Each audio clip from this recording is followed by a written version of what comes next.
Welcome to Janabheri news. ముందుగా headlines చూద్దాం.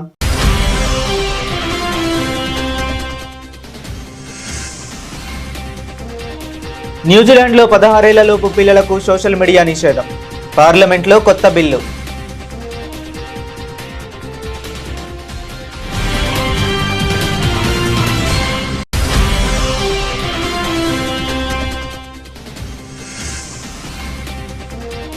Urban Naxals చేతిలో యువత భవిష్యత్తు నాశనం చేస్తున్నారు. రాహుల్ గాంధీపై యోగి తీవ్ర విమర్శలు.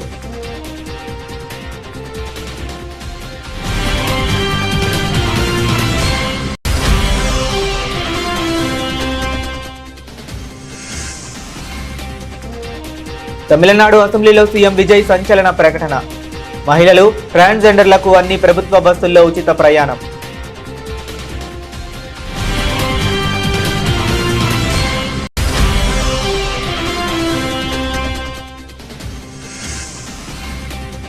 కర్ణాటక చరిత్రలో చారిత్రాత్మక నిర్ణయం. పాలక్కాడ్ నుంచి Mysuru డివిజన్కు Mangaluru shift.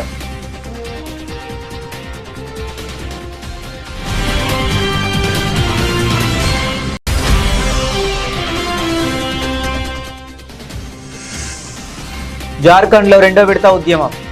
JPSC, JSSC అక్రమాలపై Devendra మహాతో భర్తీ సుధార్ యాత్ర.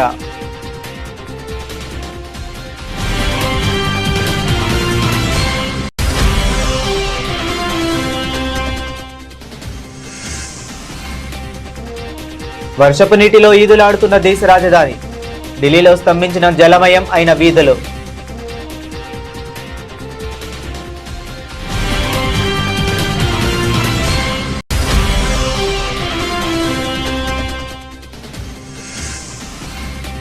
పాలిటెక్నిక్ డిప్లొమా సర్టిఫికేట్లకు యూజీసీ అనుమతి లేదు. మాజీ ఎంపీ బోయినపల్లి వినోద్ కుమార్.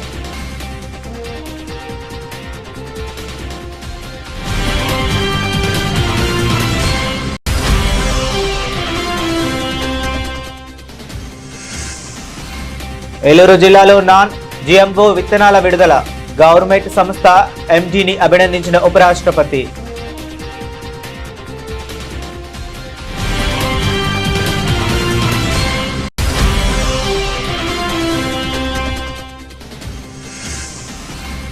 పేదల సబ్సిడీని ఎత్తేసేందుకే స్మార్ట్ మీటర్ల కుట్ర. తెలంగాణ రక్షణ సేన అధ్యక్షురాలు కవిత ఆగ్రహం.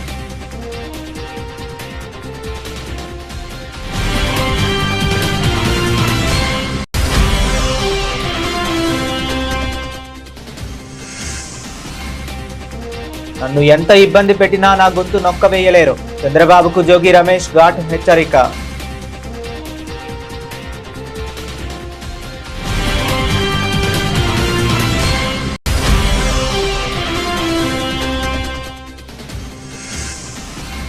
పీజీటీఐ ఆర్డర్ ఆఫ్ మెరిట్ ట్రోఫీ ఆవిష్కరణ. కపిల్ దేవ్, అమన్దీప్ జోల్ సమక్షంలో గ్రాండ్ ఈవెంట్.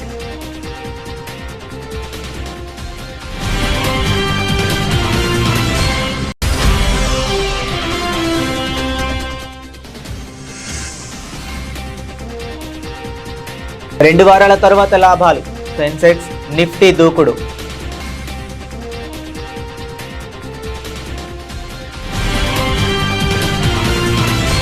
అంతర్జాతీయంగా సోషల్ మీడియా నియంత్రణ దిశగా మరో సంచలన అడుగు పడింది. 16 ఏళ్ల కంటే తక్కువ వయసు ఉన్న పిల్లలకు సోషల్ మీడియా వినియోగాన్ని నిషేధించేందుకు న్యూజిలాండ్ పార్లమెంట్లో ఒక నూతన బిల్లు రూపుదిద్దుకుంది. National Party MP Catherine Wedd ఈ ప్రైవేటు మెంబర్ బిల్లును ప్రతిపాదించగా న్యూజిలాండ్ ప్రధాని క్రిస్టోఫర్ లక్సన్ దీనికి పూర్తి మద్దతు ప్రకటించారు. ఈ సందర్భంగా ప్రధాని లక్సన్ మాట్లాడుతూ పిల్లలపై సోషల్ మీడియా ప్రభావం తీవ్రంగా పడుతుందని, దాని నుంచి తమ పిల్లలను కాపాడుకోవటం తల్లిదండ్రులకు సవాలుగా మారిందని అనేక మంది ఆవేదన వ్యక్తం చేస్తున్నారని తెలిపారు. Parents are constantly telling us that they're really worried about the impact that social media is having on their children, and they say they're really struggling to manage access to social media. Now I'm here with National MP Catherine Wedd, who has launched an incredible bill, a members bill actually, to restrict social media for under 16-year-olds. That's right, Chris. This bill is about protecting children from online harm, including bullying, addiction and exposure to inappropriate content by restricting social media access for under 16-year-olds. It puts the onus on social media companies to verify that someone is over the age of 16 before they access social media platforms, and it mirrors the approach taken in Australia and follows work in other countries like the UK, the EU and Canada. Now, while parents have a role to play in monitoring what social media their children are on, the social media companies have a responsibility too. That's right. This is about protecting our children. It's about making sure that social media companies are playing their role in keeping all of our kids safe. Congress అగ్రనేత లోక్సభ ప్రతిపక్ష నాయకుడు రాహుల్ గాంధీ చేసిన మనుస్మృతి వ్యాఖ్యలపై ఉత్తరప్రదేశ్ ముఖ్యమంత్రి యోగి ఆదిత్యనాథ్ అత్యంత ఘాటుగా స్పందించారు. రాయ్ బరేలీ పర్యటనలో ఉన్న యోగి ఆదిత్యనాథ్ రాహుల్ గాంధీపై విమర్శలు శరాలు సంధించారు. పూణేలో జరిగిన ఒక కార్యక్రమంలో రాహుల్ గాంధీ మనుస్మృతి భావజాలాన్ని విమర్శిస్తూ చేసిన వ్యాఖ్యలపై స్పందించిన సీఎం యోగి అర్బన్ నక్సల్స్ చేతిలో పడి దేశ ప్రస్తుత తరం యువత భవిష్యత్తును ఎందుకు నాశనం చేయాలని చూస్తున్నారు, భారతీయ సంస్కృతి పరంపరలను ఎందుకు ధ్వంసం చేస్తున్నారు అని నిలదీశారు. क्या कोई बहन भाई के बगैर है? क्या कोई पत्नी पति के बगैर अपने अस्तित्व को मानती है? और क्या कोई मां बेटे के बगैर अपने अस्तित्व को पूर्ण मानती है? अगर मनुस्मृति ने ये बात कही है, आप बताइए सही बात क्या है? और आप भारत के बच्चों को, भारत के नौनिहालों को उस दिशा में क्यों ले जाना चाहते हैं जहां पर किसी माता को या किसी अन्य व्यक्ति को बाद में लज्जित होकर के माफी मांगनी पड़े? आपने देखा होगा जंतर मंतर में अभी एक बेटी ने प्रधानमंत्री जी मोदी जी के प्रति किस प्रकार की अभद्र भाषा का प्रयोग किया था, और बाद में उस बेटी की मां, वह बेटी भी अपने शब्दों को वापस लेती है, माफी मांगती है. उसकी माता पिता ने भी इस बात को स्वीकार किया कि उनकी बेटी ने गलत बोला है. आप क्यों अर्बन नक्सलियों के हाथों भारत की वर्तमान पीढ़ी के भविष्य को खराब करना चाहते हैं? क्यों भारत की विरासत को बर्बाद करना चाहते हैं? क्यों भारत के भविष्य के साथ खिलवाड़ करना चाहते हैं? తమిళనాడు రాజకీయాల్లో ప్రజా సంక్షేమ రంగంలో అత్యంత కీలకమైన పరిణామం చోటు చేసుకుంది. తమిళనాడు ముఖ్యమంత్రి సి జోసెఫ్ విజయ్ రాష్ట్ర శాసనసభలో మహిళలు మరియు ట్రాన్స్జెండర్ల కోసం ఉచిత బస్సు ప్రయాణ పథకాన్ని మరింత విస్తరించనున్నట్లు సంచలన ప్రకటన చేశారు. అసెంబ్లీలో రూల్ 110 కింద ప్రకటన చేస్తూ గతంలో కేవలం సాధారణ పట్టణ బస్సులకే పరిమితమైన ఉచిత ప్రయాణ సదుపాయాన్ని ఇప్పుడు ఎక్స్ప్రెస్, ఎల్ఎస్ఎస్ మరియు డీలక్స్ ప్రభుత్వ బస్సులకు కూడా వర్తింపజేయనున్నట్లు తెలిపారు. వెట్రి పయనం పేరుతో రూపొందించిన ఈ పథకం ద్వారా మహిళలకు ఎలాంటి ఆదాయ పరిమితి గాని ప్రయాణాల సంఖ్యపై పరిమితి గాని ఉండదని స్పష్టం చేశారు. ஒரு மாநிலத்தின் உண்மையான முன்னேற்றம் என்பது அதன் பொருளாதார வளர்ச்சியால் மட்டுமல்ல, பெண் கல்வி, வேலைவாய்ப்பு, மருத்துவம், வணிகம் மற்றும் சமூக வாழ்வின் அனைத்து தளங்களிலும் சுதந்திரமாகவும் பாதுகாப்பாகவும் பங்கேற்கும் வாய்ப்புகளாலும் அளவிடப்படுகிறது. மகளிரின் பயண சுதந்திரம் அவர்களின் பொருளாதார சுதந்திரத்திற்கும் குடும்பங்களின் முன்னேற்றத்திற்கும் அடித்தளமாக இருக்கிறது. தற்போது செயல்படுத்தப்பட்டு வரும் மகளிர் கட்டணமில்லா பயண திட்டத்தில் மாநகரம், நகர்ப்புறங்களில் சாதாரண மற்றும் மலைப்பகுதி பேருந்துகளில் 40 கிலோமீட்டர் வரை மட்டுமே பயணம் செய்ய அனுமதிக்கப்பட்டு வருகிறது. எக்ஸ்பிரஸ், எல்எஸ்எஸ், டீலக்ஸ் பேருந்துகள் மற்றும் புறநகர் பேருந்துகளில் கட்டணமில்லா பயணம் அனுமதிக்கப்படுவதில்லை. தமிழ்நாட்டின் எந்த பகுதியிலும் வசிக்கும் ஒரு மகளிரும் போக்குவரத்து கட்டணத்தால் தமது வாய்ப்புகளை இழக்கக்கூடாது என்ற சமூக நீதி சிந்தனையை இவ்வரசு முதன்மையாக கொண்டுள்ளது. இதனை கருத்தில் கொண்டு மகளிர் கட்டணமில்லா பயண திட்டத்தை விரிவுபடுத்தி பெருமளவில் பயனளித்திடும் விதமாக வெற்றி பயணம் என்ற பெயரில் தேசத்தந்தை மகாத்மா காந்தியடிகளின் பிறந்த நாளான அக்டோபர் 2ஆம் தேதி முதல் செயல்படுத்த அரசு முடிவு செய்துள்ளது. కర్ణాటక రైల్వే రంగ చరిత్రలోనే ఒక ప్రధాన ఘట్టం చోటు చేసుకుంది. దశాబ్దాలుగా ఉన్న డిమాండ్కు తెరదించుతూ కేంద్ర ప్రభుత్వం ఒక కీలక నిర్ణయాన్ని తీసుకుంది. ఇప్పటి వరకు కేరళలో పలక్కడ్ రైల్వే డివిజన్ పరిధిలో ఉన్న మంగళూరును ఇకపై కర్ణాటకలోని మైసూరు డివిజన్లోకి మారుస్తున్నట్లు కేంద్ర రైల్వే శాఖ సహాయ మంత్రి వి తోమన్న అధికారికంగా ప్రకటించారు. ఈ నిర్ణయం కర్ణాటక రాష్ట్రానికి, ముఖ్యంగా స్థానిక కన్నడ ప్రజలకు ఎంతో ప్రయోజనకరంగా మారనుందని ఆయన తెలిపారు. డివిజన్ మార్పు వల్ల పాలక వర్గమైన వేగం పెరగటమే కాకుండా స్థానిక కన్నడిగలకు విస్తృతమైన ఉద్యోగ అవకాశాలు లభిస్తాయని మంత్రి స్పష్టం చేశారు. ರಾಜ್ಯದ ಇತಿಹಾಸದಲ್ಲಿ ಇದೊಂದು ಐತಿಹಾಸಿಕವಾದ ತೀರ್ಮಾನ. ಮಂಗಳೂರು ಪ್ರದೇಶ ಶೈಕ್ಷಣಿಕವಾಗಿ, ಆರ್ಥಿಕವಾಗಿ ಮತ್ತು ಬಂದರು ಪ್ರದೇಶವಾಗಿ ಸುಮಾರು 23 ವರ್ಷಗಳ ಕಾಲ ಏನು ಇವತ್ತು ಪಾಲಕ್ಕಾಡ್ಗೆ ಸೇರ್ಪಡೆಯಾಗಿತ್ತು, ಅದನ್ನು ತಾಂತ್ರಿಕ ತಜ್ಞರ ಸಮಿತಿಯನ್ನು ನೇಮಕ ಮಾಡಿ ಜುಲೈ 17ನೇ ತಾರೀಕು 2024ಕ್ಕೆ ಲೋಕಸಭಾ ಸದಸ್ಯರಾಗಿ ರಾಷ್ಟ್ರದ ಪ್ರಧಾನಮಂತ್ರಿಗಳು ನನ್ನನ್ನು ಮಂತ್ರಿ ಮಾಡಿದ ಮೇಲೆ ನನ್ನ ಮೊದಲನೇ ಸಭೆ ಮಾಡಿದ್ದು ಕೊಂಕಣ್ ರೈಲ್ವೆ, ನೈಋತ್ಯ ರೈಲ್ವೆ ಮತ್ತು ಸೆಂಟ್ರಲ್ ರೈಲ್ವೆ 3 ಭಾಗದ ಜನರಲ್ ಮ್ಯಾನೇಜರ್ನ ಕರೆದು ನಾನು ಕರ್ನಾಟಕದ ಮೂಲಭೂತ ಸೌಕರ್ಯಗಳ ಅಭಿವೃದ್ಧಿಯ ಮಂತ್ರಿಯೂ ಕೂಡ ಆಗಿದ್ದರಿಂದ ಇವತ್ತು ಇದರ ಬಗ್ಗೆ ತುಂಬ ಗಾಂಭೀರ್ಯತೆಯನ್ನು ಅರ್ಥ ಮಾಡಿಕೊಂಡು ಅದು ಸಭೆಯನ್ನು ಮಾಡಿದ ಮೇಲೆ ಸುಮಾರು ಸಾವಿರಾರು ಜನ ಸೇರಿದ್ರು. ಆ ಸಭೆಯಲ್ಲಿ ಅಲ್ಲಿಯ ಸ್ಥಳೀಯ ಲೋಕಸಭಾ ಸದಸ್ಯರಾದ ಸನ್ಮಾನ್ಯ ಬ್ರಿಜೇಶ್ ಚೌತಾ ಅವರು ಮತ್ತು ಕಾರವಾರದ ಲೋಕಸಭಾ ಸದಸ್ಯರಾದ ವಿಶ್ವೇಶ್ವರ ಹೆಗಡೆ ಕಾಗೇರಿ ಅವರು, ಉಡುಪಿ ಚಿಕ್ಕಮಗಳೂರಿನ ಲೋಕಸಭಾ ಸದಸ್ಯರಾದ సన్మాన్య పూజారి ఎవరు. జార్ఖండ్ రాష్ట్రంలో ఉద్యోగ నియామకాల అక్రమాలపై విద్యార్థుల నిరసన జ్వాలలు మరింత తీవ్రమవుతున్నాయి. జేఎస్ఎస్సి, సిజిఎల్, జేపీఎస్సి పోటీ పరీక్షల్లో అవకతవకలకు వ్యతిరేకంగా పోరాడుతున్న ప్రముఖ విద్యార్థి నాయకుడు దేవేంద్రనాథ్ మహాతో తన 2వ విడత ఉద్యమాన్ని భర్తీ సుధార్ యాత్ర పేరుతో ప్రారంభిస్తున్నట్లు ప్రకటించారు. విశేషం ఏంటంటే ఈ యాత్రను మాజీ ముఖ్యమంత్రి దివంగత నాయుడు శిబు సోరెన్ సొంత ఊరైన రామ్గఢ్ జిల్లాలోని నేమ్రా గ్రామం నుంచే ప్రారంభిస్తుండడం రాజకీయంగా ప్రాధాన్యత సంతరించుకుంది. ఈ సందర్భంగా దేవేంద్ర మహాతో మాట్లాడుతూ నేటి యువత కేవలం రాజకీయ చర్చలను లేదా హామీలను కోరుకోవటం లేదు, పారదర్శకమైన అవినీతి రహితమైన పరీక్షా వ్యవస్థ కోసం స్పష్టమైన పరిష్కారం కోరుతుంది అని స్పష్టం చేశారు. अब हम लोग इस आंदोलन को आगे एक महत्वपूर्ण नए चरण का ऐलान किए हैं. आगामी 24 अगस्त 2026 से भर्ती व्यवस्था सुधार यात्रा जो 2400 जिलों में होगी, जिसका हम लोग पूर्व में ही सूचना दे चुके हैं, लेकिन पूरे झारखंड प्रदेश के आम आवाम इस बात से के इंतजार में है कि कब कौन सा जिला पे कब ये यात्रा पहुंचेगी. और पूरे झारखंड के छात्र इस यात्रा से बहुत ही उत्सुक हैं और यह यात्रा से बहुत ही विश्वास है, उम्मीद है कि छात्रों को न्याय मिलेगा और यह संघर्ष एक महत्वपूर्ण संघर्ष साबित होगी.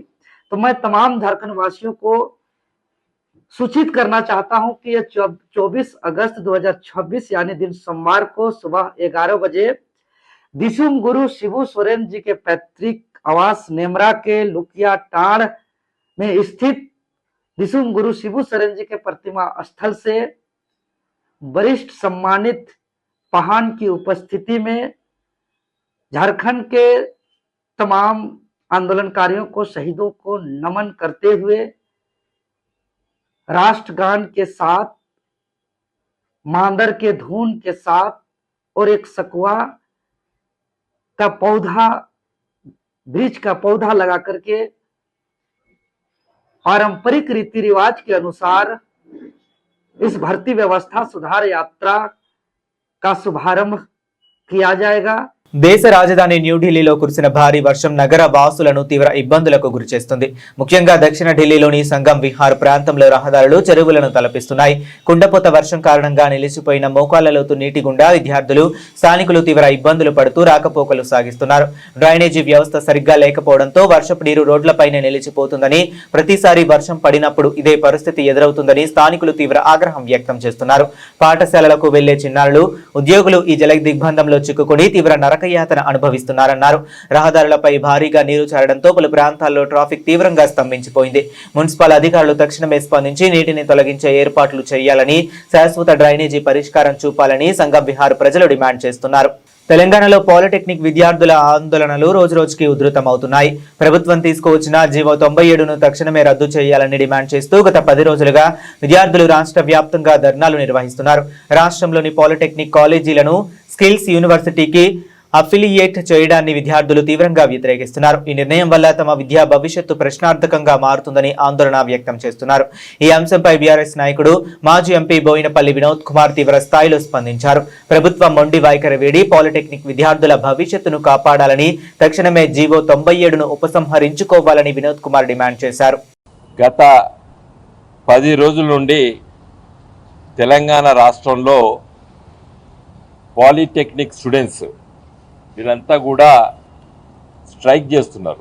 కారణం ఏందని తెలుసుకుంటే, తెలంగాణ రాష్ట్ర ప్రభుత్వము 16th ఆగస్ట్ నాడు ఒక జీవో 97 ఇష్యూ చేసింది. దీంట్లో ఏం చెప్పారంటే, ఇప్పుడున్నటువంటి పాలిటెక్నిక్ కాలేజెస్ అన్నీ కూడా ఒక కొత్త ఇన్స్టిట్యూషన్ని ఏర్పాటు చేస్తున్నారు జియో ద్వారా. అదేంటంటే, ప్రస్తుతం ఉన్నటువంటి labour, employment, training and factories department మొత్తాన్ని skill, human capital and knowledge training initiatives Shakti అనే పేరిట ఆ డిపార్ట్మెంట్ ని నామకరణం చేశారు.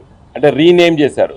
ఉన్న పేరుని మార్చేసి ఈ పేరు పెట్టి దీన్ని మరి డిపార్ట్మెంట్ ఆఫ్ లేబరు, ఎడ్యుకేషన్ కాకుండా యంగ్ ఇండియా స్కిల్స్ యూనివర్సిటీ ఏదైతే YSU మన ముఖ్యమంత్రి రేవంత్ రెడ్డి గారి మదిలో ఉన్నటువంటి ఆలోచన ఒక స్కిల్ యూనివర్సిటీ పెట్టాలని. మంచిదే, పెట్టడంలో తప్పేం లేదు. అది దాదాపు 2 సంవత్సరాల పెట్టి కూడా దానికి ఇవి అఫిలియేట్ చేశాడు. Number 2nd point. 3rd point ఏం చేశాడు, all industrial training institutes ITIs ఉన్నాయి, అడ్వాన్స్ టెక్నాలజీ సెంటర్స్ ATCs, వీటన్నిటిని కూడా ఈ స్కిల్ యూనివర్సిటీకి అఫిలియేట్ చేశాడు. తర్వాత 4th point, all polytechnic colleges shall be brought under Young India Skills University framework and ecosystem అన్నాడు. ఈ 4th పాయింట్కి మాత్రమే ఈ విద్యార్థులందరూ కూడా ఆబ్జెక్ట్ చేస్తున్నారు. ఈ 3 నువ్వు ITSని, అడ్వాన్స్ స్కిల్ సెంటర్స్ని స్కిల్ యూనివర్సిటీకి పరిధిలో తెచ్చుకున్నా మాకేం అభ్యంతరం లేదు. కానీ మా పాలిటెక్నిక్ కాలేజెస్ని మీరు ఈ స్కిల్ యూనివర్సిటీకి అఫిలియేషన్ చేయడం కరెక్ట్ కాదు అనేది వాళ్ళ అభిప్రాయం. గత 10 రోజుల నుంచి పెద్ద ఎత్తున నిరసనలు తెలియజేస్తున్నారు. అయితే ఒక బాధ్యతాయుతమైనటువంటి ఒక రాజకీయ పార్టీ తరఫున, మా పార్టీ BRS తరఫున మేము కొంచెం దీన్ని క్షుణ్ణంగా లోతుగా మేము ఆలోచన చేయడం జరిగింది. ఈ జీవో మొత్తంలో మళ్ళీ ఏం చెప్తాడు, Young India Skills University Act 2024ను, తెలంగాణ ఎడ్యుకేషన్ యాక్ట్ 1982, ఈ రెండింటిని కూడా ఏమైనా అమెండ్మెంట్ చేయాలన్నా లేదా కొత్త చట్టాలు తీసుకురావాలన్నా మీరు ఆలోచన చేయమని చెప్పి చీఫ్ సెక్రటరీ గారు ఇచ్చినటువంటి జీవో ఇది. స్కిల్ యూనివర్సిటీ అంటే ఏంది అనేది మళ్ళీ లోతుగా నేను పరిశీలించడం జరిగింది. గెజిట్ పబ్లికేషన్ ఎప్పుడు వచ్చింది? ఇది ఆగస్ట్ 14, అంటే ఖచ్చితంగా 2 సంవత్సరాల క్రితం, 2024 ఆగస్ట్ 14 నాడు 2 సంవత్సరాల క్రితము స్కిల్ యూనివర్సిటీ మన రాష్ట్ర శాసనసభ చట్టం ద్వారా ఏర్పడ్డది. ఈ స్కిల్ యూనివర్సిటీ మొత్తం గెజిట్ మొత్తం ఈ జీవోస్ అన్ని ఈ చట్టంలో ఉన్నటువంటి అవన్నీ కూడా చూడడం జరిగింది. అయితే ఈ స్కిల్ యూనివర్సిటీ చట్టం బానే ఉంది, కానీ ఈ యూనివర్సిటీకి కేంద్ర ప్రభుత్వం UGC ఏదైతే దాన్ని రికగ్నైజేషన్ చేసిందో అది 19th నవంబర్ 24 నాడు UGC ఒక లెటర్ ద్వారా దీన్ని రికగ్నైజ్ చేసింది స్కిల్ యూనివర్సిటీని. దీంట్లో ఏం చెప్తుంది, the university is empowered to award degrees as specified by the UGC under section 23(2) of the UGC act 1956. అంటే ఈ స్కిల్ యూనివర్సిటీ కేవలము డిగ్రీలు మాత్రమే అవార్డు చేసేటానికి ఈ UGC పర్మిషన్ ఇచ్చింది. ఏది? ఈ స్కిల్ యూనివర్సిటీ. మరి ఈ పిల్లలు చదువుకునేది డిగ్రీ కాదు, ఈ పిల్లలు చదువుకునేది ఏంది? Polytechnic. It is only diploma. Eluru జిల్లా నూజివీడు నియోజకవర్గం ముసునూరులో జరిగిన చారిత్రాత్మక విత్తనావిష్కరణ కార్యక్రమంలో ఓ ఆసక్తికర సన్నివేశం చోటు చేసుకుంది. దేశంలోనే మొదటిసారిగా రూపొందించిన నాన్ GMO పాప్కార్న్ హైబ్రిడ్ విత్తనాన్ని ఆవిష్కరించిన అనంతరం భారత ఉపరాష్ట్రపతి సిపి రాధాకృష్ణన్ తన ప్రసంగాన్ని తెలుగులోనే ప్రారంభించి సభలోని వారిని విశేషంగా ఆకట్టుకున్నారు. ఈ సందర్భంగా ఆయన మాట్లాడుతూ, నాకు తెలుగు అర్థమవుతుంది, కానీ ధారాళంగా మాట్లాడలేను అని చిరునవ్వుతో పేర్కొన్నారు. 2 నెలల క్రితం ఒక తమిళ పత్రికలో గవర్నమెంట్ సంస్థ MD ఎండి పట్టాభి విజయగాథను చదివేనని గుర్తు చేసుకున్నారు. ఒకే ఒక ఉత్పత్తితో ప్రపంచ స్థాయి గుర్తింపు తీసుకురావడంపై ఆయన ఎండి పట్టాభిని ప్రత్యేకంగా అభినందించారు. అనంతరం దేశంలో జరుపుకునే పంటల పండుగల ప్రాశస్త్యాన్ని ఉపరాష్ట్రపతి వివరించారు. ప్రతి సంవత్సరం జనవరి 14న దేశమంతా కలిసి ఐక్యతతో పంటల పండుగను జరుపుకుంటామని తెలిపారు. ఆంధ్రప్రదేశ్, తెలంగాణ రాష్ట్రాల్లో సంక్రాంతిగా, తమిళనాడులో పొంగల్గా, పంజాబ్లో లోహ్రీగా, అసోంలో బహుగా విభిన్న పేర్లతో ఘనంగా నిర్వహించుకుంటామని ఆయన పేర్కొన్నారు. తెలంగాణలో గృహ విద్యుత్తు కనెక్షన్లకు స్మార్ట్ మీటర్లు అమర్చాలన్న ప్రభుత్వ నిర్ణయం తీవ్ర రాజకీయ దుమారాన్ని రేపుతుంది. రేవంత్ రెడ్డి నేతృత్వంలోని కాంగ్రెస్ ప్రభుత్వం పేదల పక్షాన కాకుండా కార్పొరేట్ పేదల పక్షాన నిలిచిందని తెలంగాణ రక్షణ సేన అధ్యక్షురాలు కల్వకుంట్ల కవిత తీవ్ర స్థాయిలో విమర్శలు గుప్పించారు. కార్పొరేట్ సంస్థలతో కుమ్మక్కై పేద ప్రజలకు అందుతున్న విద్యుత్ సబ్సిడీలను ఎత్తివేసేందుకు ప్రభుత్వం కుట్ర పన్నుతుందని ఆరోపించారు. కేంద్ర ప్రభుత్వం తీసుకున్న తలా తోకాలేని విధానాల ముందు రేవంత్ ప్రభుత్వం మోకరిల్లుతుందని ఎద్దేవా చేశారు. జై తెలంగాణ. అందరికీ నమస్కారం. తెలంగాణ రాష్ట్ర ప్రభుత్వం పేదల పక్షాన లేదు, పెద్దల పక్షానే ఉందని పదే పదే నిరూపించుకుంటా ఉంది. ఈ మధ్య గవర్నమెంట్ అంతా కూడా స్మార్ట్ మీటర్లు పెట్టబోతున్నాం అనేటటువంటి అంశాన్ని హైలైట్ చేసి చెప్పేటటువంటి ప్రయత్నం చేస్తుంది. మొన్ననే సిఎండి గారు కూడా ప్రకటన చేయడం జరిగింది, మేము త్వరలో స్మార్ట్ మీటర్స్ పెడతామని చెప్పి. అట్లనే నెక్లెస్ రోడ్లో కూడా ఒక ఎగ్జిబిషన్ పెట్టిండ్రు, ఎట్లా స్మార్ట్ మీటర్స్ బాగుంటాయి ఏంది అని. అంటే పబ్లిక్ని ఒక మైండ్ వాష్ చేసే ప్రయత్నం చేస్తున్నారు. ఈ సందర్భంగా తెలంగాణ ప్రజలకు నేను ఒక 2-3 విషయాలు చెప్పాలనుకుంటున్నాను. ఆల్రెడీ మన తెలంగాణ రాష్ట్రంలో ఉన్నవన్నీ కూడా స్మార్ట్ మీటర్సే. ఇప్పుడు ముందు లెక్క ఎవరు కూడా పోయి పెన్ను పేపర్ పట్టుకొని రీడింగ్ రాసుకునే అవసరం లేదు. ఒక చిన్న మెషిన్ ఉంటుంది, దాన్ని తీసుకొని మీటర్ దగ్గరికి పోగానే ఆటోమేటిక్గా రీడింగ్ వస్తుంది. స్మార్ట్ మీటరే ఇప్పుడు కూడా ఉన్నది. కానీ ఇప్పుడు వీళ్ళు ప్రపోజ్ చేసేటటువంటి కొత్త మీటర్ ఏంటంటే, ఏదైతే రైతులు ఢిల్లీ సింగ్ బార్డర్ దగ్గర ఉద్యమం చేస్తే నల్ల చట్టాలు తొలగించిండ్రో, ఆ నల్ల చట్టాల్లో భాగంగా అదానీ వాళ్ళ కంపెనీకి సంబంధించి మీటర్లు ఏవైతే వ్యవసాయానికి పెట్టాలనుకున్నారో, ఇప్పుడు కొత్తగా కేంద్ర ప్రభుత్వం ఒక కొత్త పథకం తీసుకొచ్చింది. దాన్ని రాష్ట్ర ప్రభుత్వం సంతకం పెట్టి ఒప్పుకొని ఇవాళ కొత్త స్మార్ట్ మీటర్లు పెట్టాలనుకుంటుంది. మరి కొత్త స్మార్ట్ మీటర్లు పెడితే నష్టమేంది అంటే, ఇవి మన సెల్ ఫోన్ ఎట్లయితే మనం మొదలే ఒక 1000 రూపాయలు, 500, 100 రూపాయలు పెట్టి ప్రీపెయిడ్ ఎట్లా చేసుకుంటామో అట్లా ప్రీపెయిడ్ స్మార్ట్ మీటర్లు పెట్టాలనుకుంటున్నారు. సరే, మొన్న మనందరం కూడా ఈఆర్సీలో గొడవ చేస్తే వ్యవసాయానికి పెట్టామని చెప్పిండ్రు. కానీ ఇప్పుడు మళ్ళీ మొత్తం పబ్లిక్కి పెట్టాలి, ప్రతి ఇంటికి కూడా స్మార్ట్ మీటర్ పెట్టాలి అనే ఒక ప్లాన్ చేస్తూ ఉన్నారు. దీనివల్ల నష్టమేంది? ఆల్రెడీ ఉత్తరప్రదేశ్లో ఈ ఎక్స్పెరిమెంట్ అయితే మొత్తం ప్రతి ఇంట్లోంచి మీటర్లు పీక్కొచ్చి ఎలక్ట్రిసిటీ ఆఫీసులలో మీటర్లు వేసి వెళ్ళిపోతున్నటువంటి పరిస్థితి ఉన్నది. మన దగ్గర కూడా క్రితం ప్రభుత్వంలో తెలంగాణలో గవర్నమెంట్ ఆఫీసుల్లో ఈ ప్రీపెయిడ్ స్మార్ట్ మీటర్ పెడితే సడన్గా అర్ధరాత్రి లేకపోతే ఏ టెలికాన్ఫరెన్స్ అవుతున్నప్పుడు కరెంట్ పోతుంది. ఎందుకంటే 100 రూపాయలకు మీరు ఛార్జ్ చేస్తే 100 రూపాయల యూనిట్స్ కాగానే ఆ కరెంట్ ఆగిపోవడం అనేది జరుగుతుంది. సో ఇమాజిన్ చేయండి ఒక్కసారి, ఇవే మీటర్లు మన ఇళ్లల్లో పెడితే మరి గవర్నమెంట్ ఇస్తా అన్న ఫ్రీ సబ్సిడీ 200 యూనిట్ల పరిస్థితి ఏమవుతుంది? సెలూన్లకు ఇవ్వాల్సినటువంటి డబ్బులు ఇప్పటికే వీళ్ళు ఎగబెడుతున్నారు. ఒకవేళ సెలూన్లలో కూడా స్మార్ట్ మీటర్లు పెడితే మనం ఏ కటింగో గిటింగో వేసేటప్పుడు మధ్యలో కరెంట్ పోతుంది, ఉన్న బిజినెస్ కాస్త పోయే పరిస్థితి ఉంటుంది.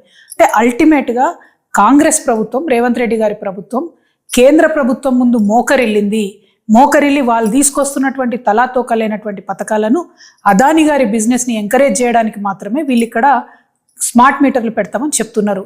ఉన్న స్మార్ట్ మీటర్లను సరిగ్గా వాడుకొని, ఉన్నటువంటి మొత్తం ఎలక్ట్రిసిటీ డిపార్ట్మెంట్ని ప్రాపర్గా వాడుకొని, ఆర్టిజన్లను రెగ్యులరైజ్ చేసి, కాంట్రాక్ట్ ఎంప్లాయీస్ని రెగ్యులరైజ్ చేసి, ముందు 24 గంటలు కరెంటు మంచిగా ఇచ్చే ప్రయత్నం చేయండి.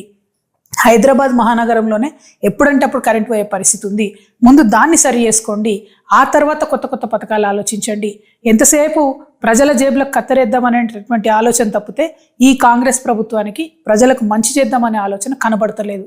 కాబట్టి తెలంగాణ రక్షణ సేన నుండి మేము ఈ కొత్త స్మార్ట్ మీటర్లు పెట్టేటటువంటి పథకాన్ని తీవ్రంగా వ్యతిరేకిస్తున్నాం.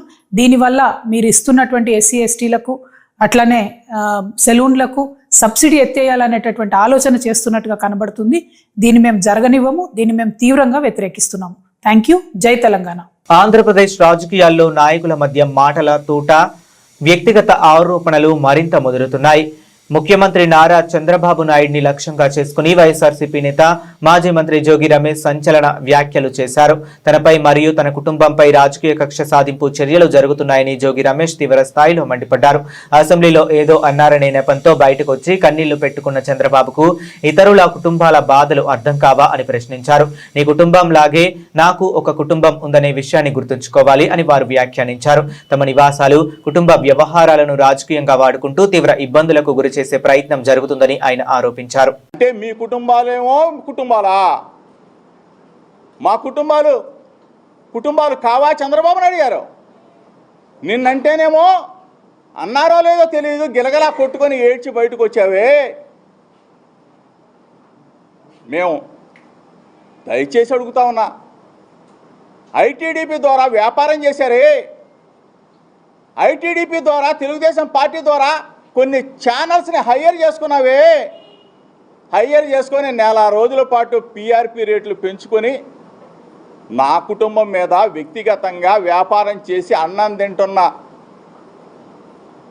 దుర్మార్గులను అడుగుతా ఉన్నా.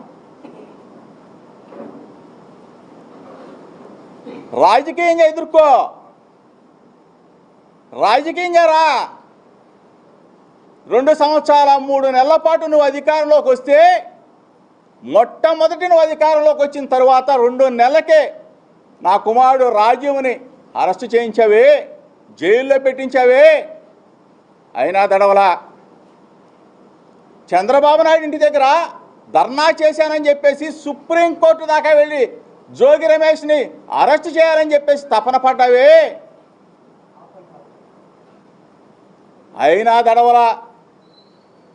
కల్తీ కేసు సృష్టించి 83 రోజుల పాటు నన్ను, నా తమ్ముడు రాముని జైల్లో నిర్బంధించావే, 3 జైలు తిప్పావే. అయినా దడవలా.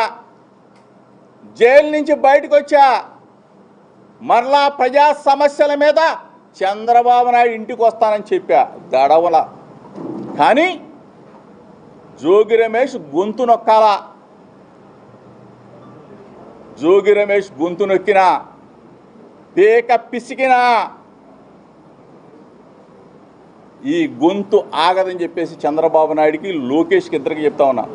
దయచేసి చాలామంది మిత్రులు అనుకుంటారు, ఎందుకు జోగి రమేష్ చంద్రబాబు నాయుడిని, లోకేష్ని టార్గెట్ చేశాడు, వాళ్ళ కుటుంబ విషయం కదా అని చెప్పాడు అనుకుంటారు. దయచేసి 2 రాష్ట్రాల తెలుగు ప్రజలు, ప్రపంచంలో ఉన్న తెలుగు ప్రజలందరూ కూడా గమనించాలా. ఇది ఒక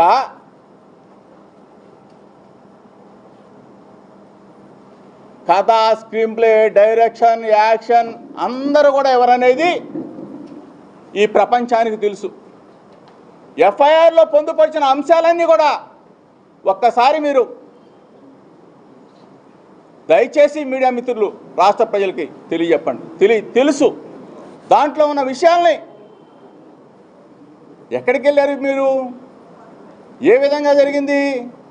ఈ కుట్రకోణం ఎక్కడి నుంచి వచ్చింది? జోగి రమేష్ ని మానసికంగా భారత గోల్ఫ్ రంగానికి సంబంధించిన ఒక విశేష వార్తతో ముందుకు వచ్చాం. ఇండియన్ ప్రొఫెషనల్ గోల్ఫ్ టూర్ సరికొత్త ఆర్డర్ ఆఫ్ మెరిట్ ట్రోఫీని అత్యంత వైభవంగా ఆవిష్కరించింది. భారత క్రికెట్ దిగ్గజం ద గ్రేట్ కపిల్ దేవ్ మరియు PGTI chief executive officer Amandeep జోనల్ సంయుక్తంగా ఈ ప్రతిష్టాత్మక ట్రోఫీని మీడియా సమక్షంలో విడుదల చేశారు. ఈ సందర్భంగా కపిల్ దేవ్ మాట్లాడుతూ, భారత గోల్ఫ్ క్రీడాకారుల ప్రతిభను అంతర్జాతీయ స్థాయికి తీసుకువెళ్లడంతో పీజీటీఐ విశేష కృషి చేస్తుందని కొనియాడారు. ఈ కొత్త ట్రోఫీ యంగ్ ప్రొఫెషనల్ గోల్ఫర్లలో మరింత కసిని మరియు క్రీడా స్ఫూర్తిని నింపుతుందని ఆయన విశ్వాసం వ్యక్తం చేశారు. ప్రతి ఏటా దేశవ్యాప్తంగా జరిగే పీజీటీఐ టోర్నమెంట్లలో అత్యుత్తమ ప్రతిభ కనబరిచి అత్యధిక పాయింట్లు, ర్యాంకింగ్ సాధించిన గోల్ఫర్కు సీజన్ ముగింపులో ఈ ఆర్డర్ ఆఫ్ మెరిట్ ట్రోఫీని అందజేస్తారు. రాబోయే సీజన్లో ఆటగాళ్లకు ఈ విజేత ట్రోఫీ ప్రధాన ఆకర్షణగా నిలవనుంది. వరుసగా 2 వారాల పాటు నష్టాలను చవిచూసిన దేశీయ స్టాక్ మార్కెట్లకు సోమవారం ఊరట లభించింది. అంతర్జాతీయంగా ముడి చమురు ధరలు 2% వరకు తగ్గడంతో సూచీలు లాభాలతో ప్రారంభమయ్యాయి. ఉదయం ట్రేడింగ్ మొదలైనప్పుడు బీఎస్ఈ సెన్సెక్స్ 88 పాయింట్ల లాభంతో 77,629 వద్ద ఎన్ఎస్ఈ నిఫ్టీ 33 పాయింట్ల లాభంతో 24,285 వద్ద ట్రేడ్ అయ్యాయి. సోమవారం నాటి ట్రేడింగ్ లో రంగాల వారీగా చూస్తే మెటల్ షేర్లలో కొనుగోలు సందడి కనిపించింది. నిఫ్టీ మెటల్ ఇండెక్స్ దాదాపు 1% లాభపడింది.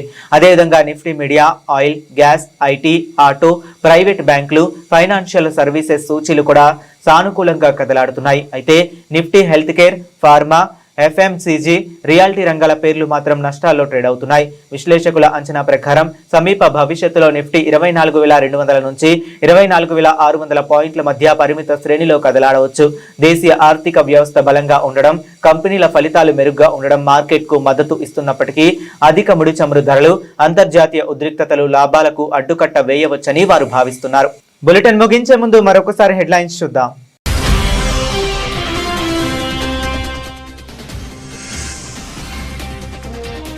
న్యూజిలాండ్లో 16 ఏళ్లలోపు పిల్లలకు సోషల్ మీడియా నిషేధం. పార్లమెంట్లో కొత్త బిల్లు.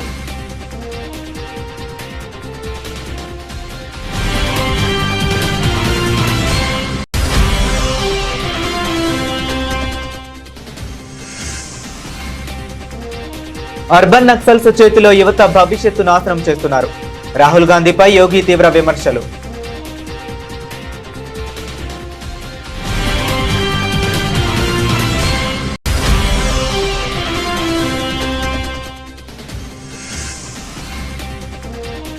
తమిళనాడు అసెంబ్లీలో సీఎం విజయ్ సంచలన ప్రకటన. మహిళలు, ట్రాన్స్జెండర్లకు అన్ని ప్రభుత్వ బస్సుల్లో ఉచిత ప్రయాణం.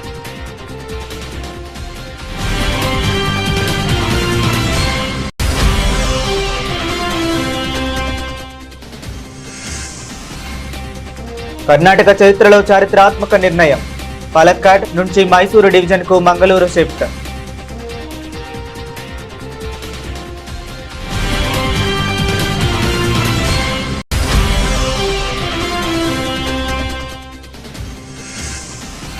జార్ఖండ్లో రెండో విడత ఉద్యమం. జేపీఎస్సీ, జేఎస్ఎస్సీ అక్రమాలపై దేవేంద్ర మహాతో భర్తీ సుధార్ యాత్ర.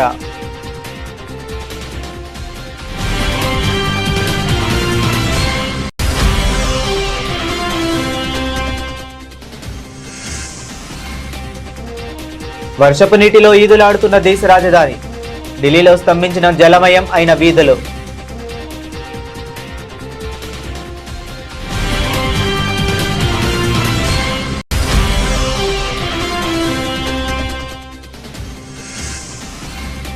పాలిటెక్నిక్ డిప్లొమా సర్టిఫికేట్లకు యూజీసీ అనుమతి లేదు. మాజీ ఎంపీ బోయినపల్లి వినోద్ కుమార్.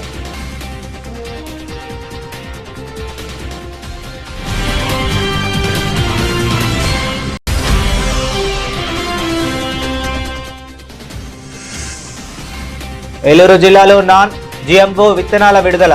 గవర్నమెంట్ సంస్థ ఎండీని అభినందించిన ఉపరాష్ట్రపతి.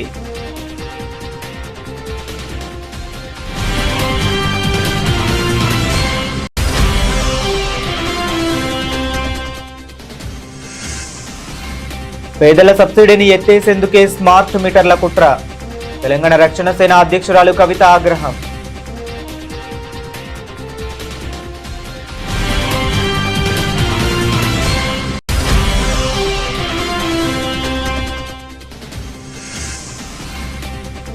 నన్ను ఎంత ఇబ్బంది పెట్టినా నా గొంతు నొక్కవేయలేరు. చంద్రబాబుకు జోగి రమేష్ ఘాట్ హెచ్చరిక.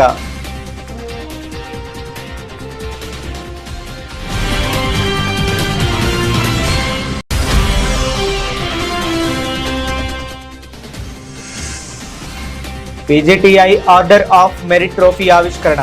కపిల్ దేవ్, అమన్దీప్ జోల్ సమక్షంలో గ్రాండ్ ఈవెంట్.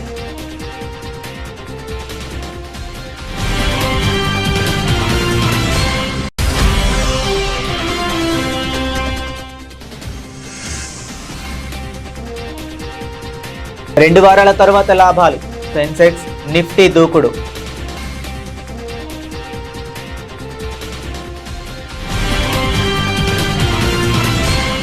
ఇవి ఇప్పటి వరకు ఉన్న అప్డేట్స్. మరిన్ని అప్డేట్స్ కోసం కీప్ వాచింగ్.